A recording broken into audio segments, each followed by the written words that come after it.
स्वागत है आप सभी का आपके अपने चैनल इंग्लिश लवर्स पर। मेरा नाम है सतेंद्र सिंह और आप सभी आज इस वीडियो में सीखने वाले हैं 60 ऐसे शब्द जिनके बिना कोई भी, मैं सच कह रहा हूं, कोई भी इंसान इंग्लिश बोल ही नहीं सकता।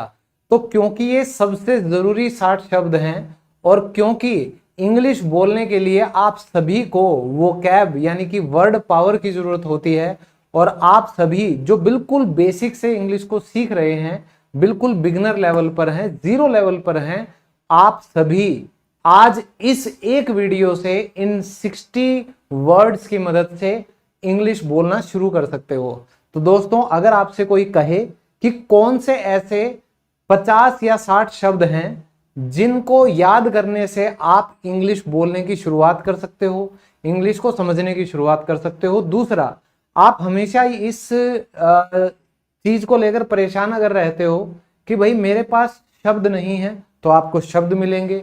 अगर आप ये परेशान रहते हो कि शब्द तो हैं लेकिन उनको इस्तेमाल कैसे करना है, तो वो भी आज मैं आपको इस एक वीडियो में बताने वाला हूं। तो देर किस बात की है, शुरू करते हैं आज की ये वीडियो जिसमें 60 शब्दों में आप सभी इंग्लिश बोलना शुरू कर सकते हैं। और गलती से डरना नहीं है, सबसे बड़ी बात, बोलना शुरू करो। तो ऑन योर मिस्टेक्स, अपने आप को अपनाओ। हम इंसान भी 100% पूरे नहीं है, हम में भी कमियां हैं, तो अपनी कमियों को अपनाना सीखो, वो सबसे अच्छी बात है। तो चलिए इसी के साथ शुरू करते हैं पहले कुछ शब्द। तो इन शब्दों को देखकर आपको पता चल ही गया होगा, इनसे बेसिक कोई भी शब्द नहीं हो सकते पूरी इंग्लिश लैंग्वेज में, ठीक है।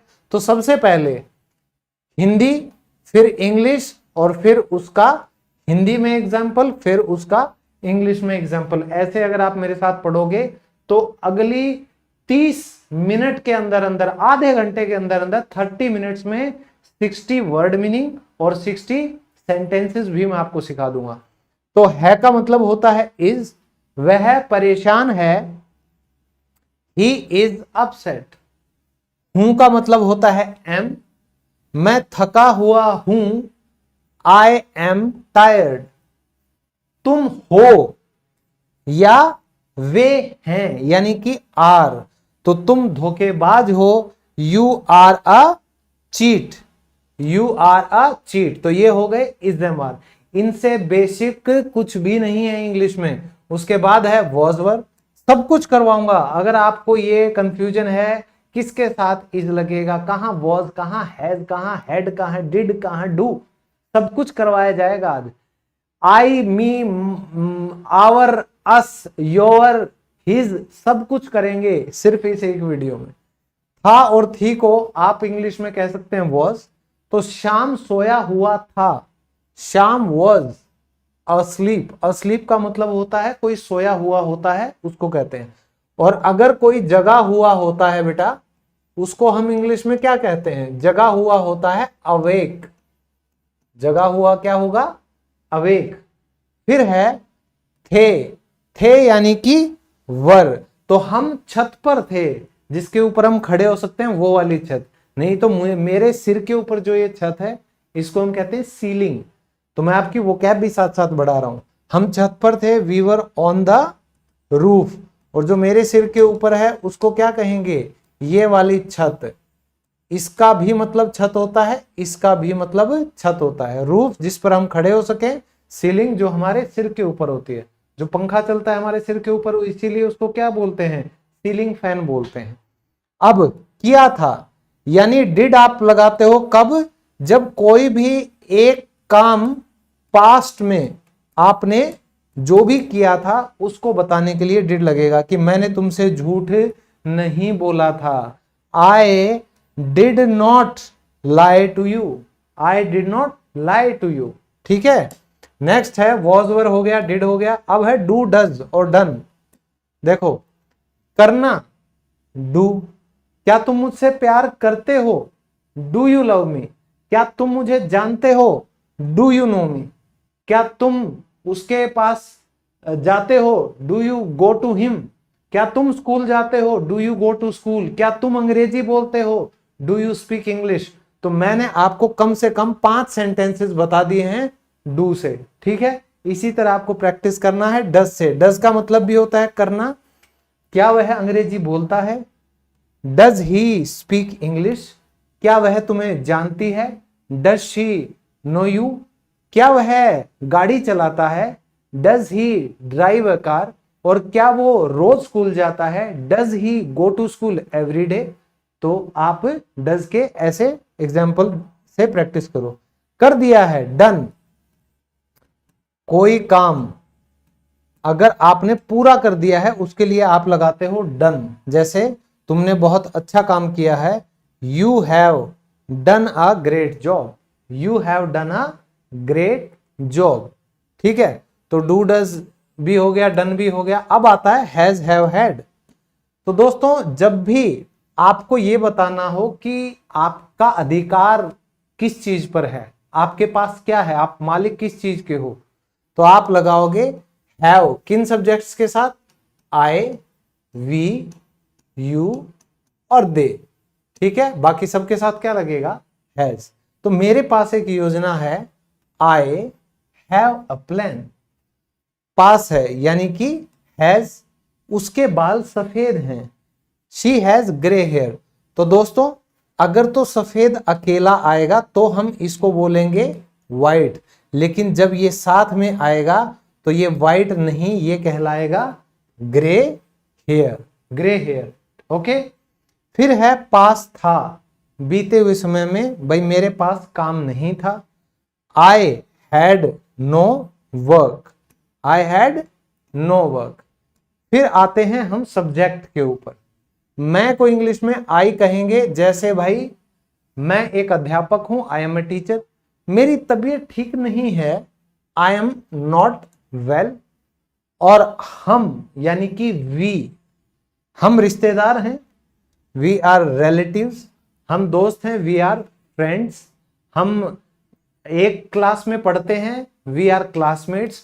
हम एक जगह नौकरी करते हैं, we are colleagues, we are coworkers. समझ आ रहा है? क्लियर? फिर है तुम यानी कि यू। तो दोस्तों चाहे आप कहो, तू कहो या तुम कहो, उसका मतलब इंग्लिश में एक ही शब्द है, वो है यू। चाहे एक है या एक से ज्यादा। तुम कंजूस हो, यू आर अ माइजर। तुम एक विद्यार्थी हो, यू आर अ स्टूडेंट। अब वह अगर तो लड़की है तो हम इंग्लिश में लड़की के लिए क्या लगाते हैं? शी। वह बहुत खूबसूरत है, आप लिखेंगे शी इज वेरी ब्यूटीफुल। और वेरी ब्यूटीफुल की जगह आप एक वर्ड अगर लिखना चाहो तो आप लिख सकते हो गॉर्जियस। क्या लिख सकते हो? गॉर्जियस। और इससे भी अच्छा वर्ड है स्टनिंग, रेविशिंग। ठीक है, ये शब्द भी आप किसी की तारीफ करने के लिए लिख सकते हैं। वह अगर लड़का है तो हम उसके लिए क्या शब्द लिखते हैं? ही। वह बहुत शरारती है, ही इज वेरी नॉटी। यह या ये, इट। इट आता है दोस्तों, आप एनिमल्स के लिए लिख सकते हो, आप चीजों के लिए लिख सकते हो। ठीक है, और जिसका आप जेंडर पता नहीं है उसके लिए भी आप इट लिख सकते हो। टाइम के लिए, मौसम के लिए भी इट आप सब्जेक्ट लिख सकते हो। जैसे शाम के 7 बजे हैं, it is 7 PM। It is 7 PM। Okay. फिर है वे। अगर एक से ज्यादा लोग हैं हम उसको कहते हैं दे। वे मेरे भाई बहन हैं, दे आर माई सिबलिंग्स। भाई बहन को इंग्लिश में क्या कहते हैं? सिबलिंग्स। ये या यह। तो अगर कोई भी चीज आप डेमोन्स्ट्रेट करके यानी कि दिखा के बता रहे हो कि ये एक कलम है, दिस इज अ पेन, तो आप लिखोगे दिस एक चीज के लिए। ये मेरी कार नहीं है, this is not my car. और यही एक चीज जब दूर बतानी हो आपको कि भाई ये मेरी कार नहीं है, that is not my car. ये मेरा घर नहीं है, that is not my house. तो वो फोन बहुत महंगा है, that phone is expensive. Expensive.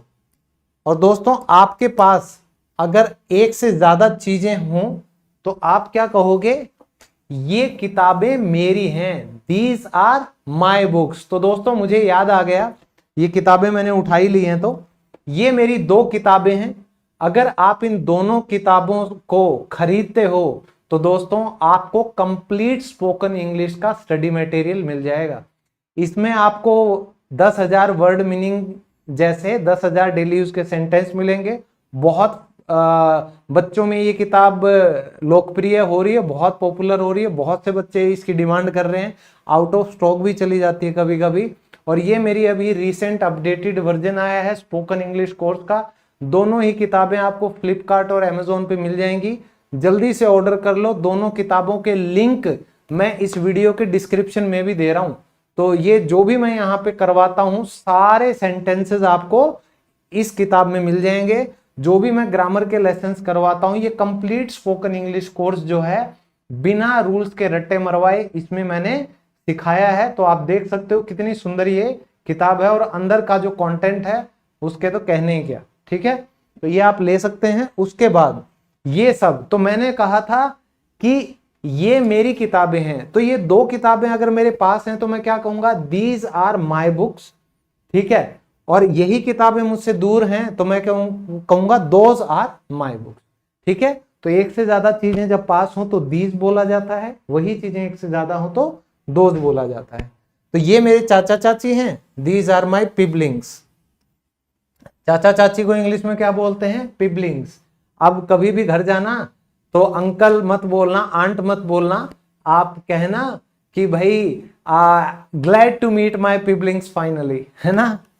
वे सब यानी उनको दोस्त कहेंगे कि भाई उन कुत्तों को भगा दो। तो एक से ज्यादा भाई, चाहे जानवर हो, इंसान हो या ऑब्जेक्ट हो, चीजें हो, आप दोस्त कहोगे। उन कुत्तों को भगा दो, shoo away those dogs, shoo away those dogs. अब मेरा, तो दोस्तों मेरा पेन, मेरी किताब, मेरी कुर्सी, जो भी चीज किसी की होती है, मेरी, हमारी, तो मेरा बताने के लिए आप इंग्लिश में लिखोगे माय, और इसके साथ आपको बताना पड़ेगा भाई आपका क्या। तो आपने कहा वह मेरा भाई है, ही इज माय ब्रदर। इसके बाद मुझे, मुझे यानी कि मी, तो मुझे सजा मत दो, डोंट पनिश मी। तो दोस्तों ये मी है ना, ये हमेशा वर्ब के बाद आता है, वर्ब के बाद आता है क्योंकि ऑब्जेक्टिव प्रोनाउन है। हमें या हमारी, आप कह रहे हो अस, हमसे नफरत मत करो, डोंट हेट अस। हमारा या हमारी, आवर, भाई हमारा क्या, अमित हमारा, मेरा भाई है, अमित इज आवर कजन। तो दोस्तों कई लोग कजन ब्रदर, कजन सिस्टर जो बोलते हैं वो बिल्कुल गलत इंग्लिश है, सिर्फ कजन आएगा, सिर्फ कजन आएगा। ठीक है, फिर है तुम्हें तुम्हारी यानी कि यू, वे तुम्हें ढूंढ रहे हैं, they are looking for you. तुम्हारा या तुम्हारी, तो तुम्हारा कोई भी सामान है उसको बताने के लिए आप क्या लिखोगे, योर डैश। तुम्हारा नाम क्या है, व्हाट इज योर नेम, इसीलिए योर नेम कहा जाता है, यू नेम कभी भी नहीं बोलते। समझ आया। उसे या उसकी, किसी लड़की की चीज हो तो आप कहेंगे हर, या आप किसी लड़की को आप एक ऑब्जेक्ट बना रहे हो यानी कि वो रिसीवर है किसी एक्शन का, तो उसके लिए ऑब्जेक्टिव प्रोनाउन क्या बनता है, शी का हर। तो आपने कहा मैं उससे प्यार करता हूं, तो अगर आप लड़की को प्यार करते हो तो आपका ऑब्जेक्ट क्या बन गया इस सेंटेंस में, हर। ठीक है, नेक्स्ट है उसे या उसकी, हिम, कि भाई मैंने उसको गाली नहीं दी, I did not abuse him. ठीक है, उसका यानी कि हिज, कि भाई उसका क्या, मैं इसकी बहन हूं, आई एम हिज सिस्टर। तो कोई लड़की है वो कह रही है कि भाई मैं अमित की बहन हूं, आई एम हिज सिस्टर। ठीक है, क्लियर।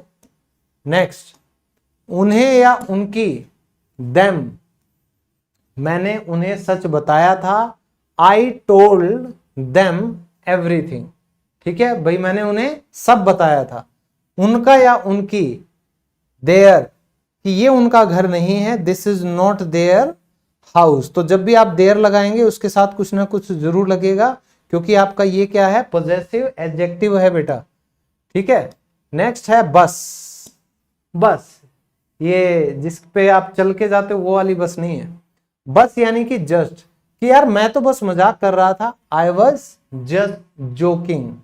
और भी यानी कि ऑल्सो, हम भी दिल्ली से हैं, we are also from Delhi. और अगर आपको कहना हो कि मैं दिल्ली से ही हूं, तो इसकी इंग्लिश क्या होगी भाई?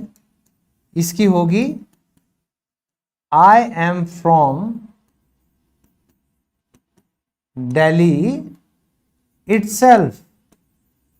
I am from Delhi itself, तो दिल्ली से ही, दिल्ली से ही उसकी इंग्लिश बनेगी दिल्ली इटसेल्फ। ठीक है, I am from Delhi itself. Next है आपका यहां, तो यहां के लिए हेयर, यहां आओ, कम हेयर। वहां यानी देयर, वहां जाओ, गो देयर।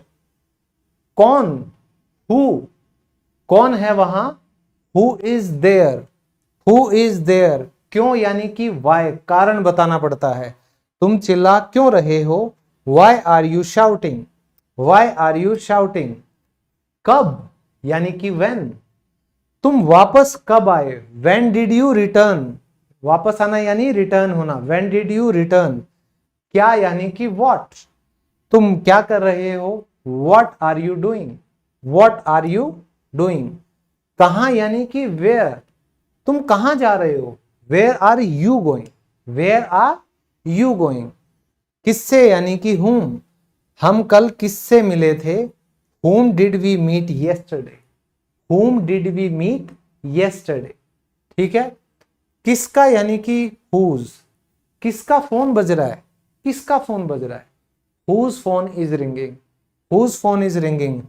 कौन सी यानी कि which, तुमने कौन सी कार खरीदी, which car did you purchase, which car did you purchase। कैसे, हाउ, तुम कैसे हो, हाउ आर यू। तुम्हें चोट कैसे लगी, how did you get hurt, तुम्हें चोट कैसे लगी, how did you get hurt. कितनी यानी कि हाउ, तुम्हारी उम्र कितनी है, हाउ ओल्ड आर यू। तुम्हारे दोस्त कितने हैं, how many friends do you have. तुम्हें कितनी चाय चाहिए, how much T do you want. तुम्हें कितनी चीनी चाहिए, ये आ गया। कितना यानी हाउ मेनी, तुम्हारे पास कितने रुपए हैं, हाउ मेनी रुपीज। तो हाउ मेनी आता है जहां हम काउंट कर सकते हो, 1 2 3 4। ठीक है, कितना यानी कि हाउ मच, कि तुम्हारे पास कितना पैसा है। पैसा कभी भी काउंट नहीं होता। हाँ हाँ, मैं समझ रहा हूं आप क्या सोच रहे हो, सर पैसा तो काउंट होता है। बेटा पैसा कभी काउंट नहीं होता, दौलत कभी काउंट नहीं होती, करेंसी हमेशा काउंट होती है। आप हमेशा ये कह सकते हो कि मेरे पास 250 रुपए हैं, आप कभी ये नहीं कह सकते कि मेरे पास 200 मतलब 200 दौलत है, 500 दौलत है। दौलत या तो ज्यादा होती है या कम होती है। ठीक है, फिर है हवा, हवा हवा है, हवा है ना गाना। तो हवा को क्या कहते हैं, एयर नहीं, वो तो एक केमिकल फॉर्मूला है बेटा। H2O एयर एक केमिकल फॉर्मूला है। सॉरी, ये आपका क्या आ गया, हवा जो है ना, हवा में ऑक्सीजन भी होती है, नाइट्रोजन भी होती है, H2O तो मैंने पानी वाला बता दिया क्योंकि वहीं हवा पानी सब कुछ यही चेक कर रहा था मैं। तो आपका ऑक्सीजन भी होता है। एयर एक कंपोनेंट है जिसमें आपके अलग अलग जो हैं एलिमेंट्स हैं। ठीक है, हवा यानी कि विंड, हवा चल रही है, इसकी इंग्लिश होती है the wind is blowing, the wind is blowing. आग, फायर, आग बुझा दो। तो मैं आपको एग्जाम्पल भी दे रहा हूं साथ साथ, put out the fire, put out the fire. बादल, बादल को इंग्लिश में कहते हैं क्लाउड, बादल गरज रहे हैं, द क्लाउड्स आर थंडरिंग। गरजने की इंग्लिश क्या होती है, थंडरिंग। बिजली, बिजली को इंग्लिश में क्या कहेंगे, लाइटनिंग, कि बिजली चमक रही है, the lightning is flashing, the lightning is flashing. बूंदाबांदी, हल्की बूंदाबांदी होती है, उसको इंग्लिश में क्या कहते हैं, बूंदाबांदी हो रही है, it is drizzling, it is drizzling.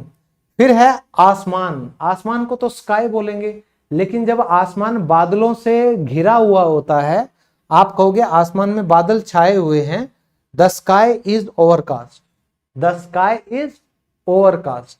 ठीक है, फिर है ओले पड़ना। ओले पड़ने की इंग्लिश क्या होती है बेटा? हेलिंग, कि भाई ओले गिर रहे हैं, it is hailing, it is hailing. बर्फ गिरना, बर्फ गिरने की इंग्लिश होती है बेटा स्नो, बर्फ गिर रही है, इट इज स्नोइंग। अब आप में से कोई कहेगा कि सर बर्फ को तो इंग्लिश में आइस भी कहते हैं। बेटा आइस जो है, आइस जो है वो बर्फ जरूर कहलाती है, लेकिन ये जो आइस है ये आप फ्रिज में जमाते हो, दिस इज नॉट नेचुरल। और ये H2O यानी कि पानी को 0 डिग्री सेल्सियस पर करने पर आपको आइस मिलती है। So it is an element. समझ आ गया? ये एक एलिमेंट है। ठीक है, चलिए फिर उमस, जैसे चिपचिपापन होना, जब गर्मियां अब आएंगी ना, बरसात के बाद गर्मी होती है, चिपचिपापन होता है। आज बहुत उमस है, it is very humid today. फिर है लू चलना, अब गर्मियां शुरू हो चुकी हैं, अब लू चलनी स्टार्ट होगी। लू को क्या बोलेंगे इंग्लिश में? Heat wave. लू चल रही है, the heat wave is blowing. और हम इसको हॉट विंड्स भी कह सकते हैं, हॉट विंड्स भी कह सकते हैं। ठीक है, the hot winds are blowing, the hot winds are blowing, आप ये भी कह सकते हो। अब किसी को अगर लू लग जाती है, ठीक है, उसको हम क्या कहते हैं? हीट स्ट्रोक, हीट स्ट्रोक, कि उसे लू लग गई है, he is suffering from heat stroke, he is suffering from heat stroke. ठीक है, तो ये थे आपके 60 वर्ड्स, मैंने देखो 20 मिनट में पूरे कर दिए हैं। और अब आपके साथ मैं एक एक्सक्लूसिव न्यूज शेयर करना चाहता हूं, जो भी नए बच्चे हैं, कि मेरा live spoken English course start हो चुका है 1 अप्रैल से। तो अभी भी सिर्फ 5-6 क्लास हुई हैं जो आपको रिकॉर्डेड मिल जाएंगी। आप कल से भी हमारा लाइव बैच उड़ान ज्वाइन कर सकते हो। मैंने 200 रुपए का डिस्काउंट कर दिया है इस पे, ये पहले 1499 का था, अब आपके लिए ये कोर्स सिर्फ और सिर्फ 1299 का मिलेगा। मंडे टू फ्राइडे शाम को 7 बजे ये लाइव क्लासेस होंगी। आपको 2 महीने की इसमें लाइव क्लास मिलेंगी मंडे टू फ्राइडे, और आपको पीडीएफ मिलेंगे 10 से ज्यादा, 5 से ज्यादा पीडीएफ यहां मिल रहे हैं। तो आप मेरी एप्लीकेशन इंग्लिश लवर्स को डाउनलोड कर सकते हैं गूगल प्ले स्टोर से। और अगर आप लाइव बैच ज्वाइन नहीं कर सकते शाम को 7 बजे, तो आप ज्वाइन कर सकते हैं हमारा कंप्लीट स्पोकन इंग्लिश कोर्स, जिसका नाम है 0 लेवल टू हीरो लेवल। 1 साल की वैलिडिटी वाला ये कोर्स, इसमें आपको 70 क्लासेस मिलेंगी रिकॉर्डेड, और हर क्लास का आपको दोस्तों नोट्स भी मिलेगा। और इसमें आपको मेरी 4 ई बुक्स जो हैं, जो ये किताबें मैं आपको दिखा रहा हूं, ये सारी किताबें इस कोर्स के साथ मैं सॉफ्ट कॉपी, दोबारा सुन लो, पीडीएफ फॉर्म में मैं आपको इस कोर्स के साथ प्रोवाइड करवा रहा हूं। हार्ड कॉपी जो बुक है वो तो आपको अमेजोन या फ्लिपकार्ट से ही मंगवानी पड़ेगी। तो ये 4 ई बुक्स जो 1000 रुपए की टोटल प्राइसिंग है, ये इस कोर्स के साथ बिल्कुल फ्री दी जा रही है। और 10 से ज्यादा पीडीएफ भी मैं आपको इसमें दे रहा हूं, ताकि आप लोगों की जो इंग्लिश सीखने की जो जर्नी है वो ना रुके। तो दोस्तों इसी के साथ आज की क्लास यहीं पे समाप्त की जाती है। मिलता हूं आप सबसे अगली क्लास में, तब तक के लिए शुक्रिया और कीप लर्निंग। और जल्दी से आप मेरा उड़ान बैच ज्वाइन अगर करना चाहते हैं तो कर लें, ज्यादा डिले मत करें बस। ठीक है, so bye bye everyone, take care. और मेरी एप्लीकेशन इंग्लिश लवर्स पर आपको अगर सेल्फ स्टडी भी करनी है तो आपके लिए जो कंटेंट है इंग्लिश का वो सब कुछ मिलेगा, जैसे daily use English sentence, verbs हैं, 50 कहानियों की किताबें, 20 रुपए से लेकर 50 रुपए 100 रुपए तक में आपको सारा स्टडी कंटेंट मिल जाएगा। एक बार जाके चेकआउट जरूर करना। Bye bye, good night everyone, see you.